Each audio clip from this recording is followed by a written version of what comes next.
আর শেখ হাসিনা তার নেতৃত্ব তার জনগণকে রেখে নিজের জান বাঁচানোর জন্য পালিয়ে প্রতিবেশীদের ভারতে গিয়ে তার জীবন রক্ষা করেছে।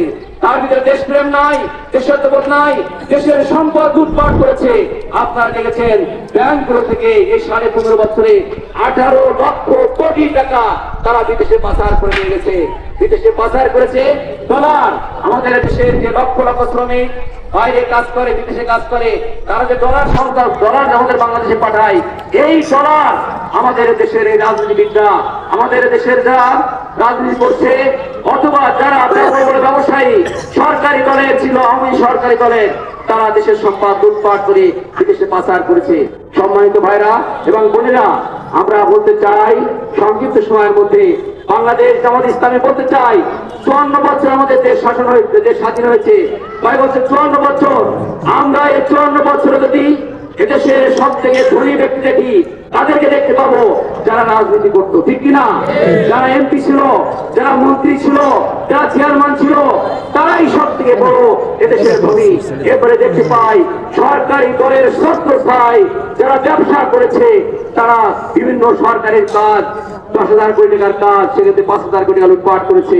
আমরা দেখেছি 1,000 কোটি টাকার কাজ 500 টাকা লুটপাট করেছে। এমনই ভাবে ব্যাংক থেকে নামে বেনামে হাজার হাজার লক্ষ কোটি টাকা লোন তুলে তারা বিদেশে পাচার করে আজকে তারা বিদেশে বাড়ি করেছে। কেউ 600, কেউ 100, কেউ 50। এমনই ভাবে আজকে কানাডায়, আজকে আমেরিকায়, আজকে লন্ডনে, আজকে কলকাতায়, আজকে মালয়েশিয়ায় শত শত বাড়ি করে সুইস ব্যাংকে হাজার হাজার কোটি টাকা পাচার করে আজকে দেশের সম্পদ তারা ধ্বংস করে দিয়েছে।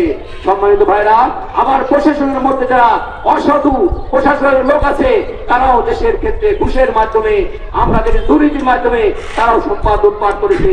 এই 54 বছরে যে শ্রেণীর মানুষের কথা আমরা বলেছি, ওই সরকারি রাজনীতিবিদ অথবা সরকারি ছত্রছায়ায় যারা ব্যবসা করেছে অথবা যারা প্রশাসনের লোক, তারাই দেশের সকল সম্পদ লুটপাট করে হাজার হাজার কোটি টাকার মালিক হয়েছে। আজকে সাধারণ মানুষ যে মানে ছিল, আজকে এদেশের কৃষক, এদেশের শ্রমিক, তাদের আয় ইনকাম কি বেড়েছে? তাদের আয় বাড়েনি। কিন্তু আজকে রাজনীতিবিদদের আয়, আজকে দেখা যাচ্ছে কারোর আয় ইনকাম 30,000 কোটি ডলার, 30,000 কোটি টাকা, 30,000 ডলার, অথবা কারো 50,000 ডলার মাথা পিছু আয় হয়ে গেছে। সম্মানিত ভাইরা, আমরা বাংলাদেশ জামাত ইসলামী এই জায়গায় এসে তারা বলে, বাংলাদেশ জামাত ইসলামের লক্ষ্য এবং উদ্দেশ্য হচ্ছে ইনসাফ ভিত্তিক, ন্যায় নীতি ভিত্তিক একটি সমাজ কায়েম করা, সমাজ প্রতিষ্ঠিত করা, রাষ্ট্র উপহার দেওয়া। যে রাষ্ট্রে কোনো ঘুষ থাকবে না, টেন্ডারবাজি থাকবে না, চাঁদাবাজি থাকবে না, হত্যা থাকবে না, রাজধানী থাকবে না, খুন থাকবে না, একটি সুখী সমৃদ্ধশালী রাষ্ট্র প্রতিষ্ঠা হবে। যদি সেই রাষ্ট্রে ঘুষ বন্ধ করতে হয়, দুর্নীতি বন্ধ করতে হয়, টেন্ডারবাজি বন্ধ করতে হয়, তাহলে সেই রাষ্ট্রের যারা শাসক হবে তাদেরকে অবশ্যই খোদাভীতি এবং তাকওয়াবান হতে হবে। যদি তাদের মধ্যে খোদাভীতি তাকওয়াবান না থাকে, তারা কি এইভাবে দুর্নীতি বন্ধ করতে পারবে? না। 54 বছরের ইতিহাস সেটা আমরা দেখেছি। সম্মানিত ভাই এবং বোনেরা, এই জায়গায় আমরা বলতে চাই, আজকে বাংলাদেশের মানুষ বৈষম্যবিরোধী ছাত্র আন্দোলন, যারা বৈষম্যহীন একটি সমাজ প্রতিষ্ঠার জন্য তারা বলেছিল উই ওয়ান্ট টু জাস্টিস, আমরা চাই সমাজে ন্যায় নীতি, সমাজে ইনসাফ, যেখানে একজন শ্রমিক, একজন কৃষক, একজন হিন্দু, একজন মুসলমান, একজন বৌদ্ধ, সর্বশ্রেণীর মানুষ যাতে তাদের মানুষ হিসেবে সকল অধিকার বৈধভাবে তারা পেতে থাকে।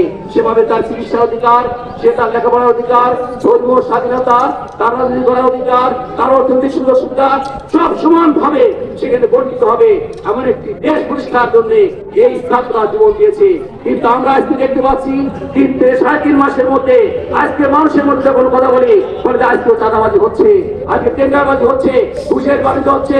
ঘুষ, টেন্ডারবাজি, চাঁদাবাজি কি বন্ধ হয়েছে? বন্ধ হয়নি।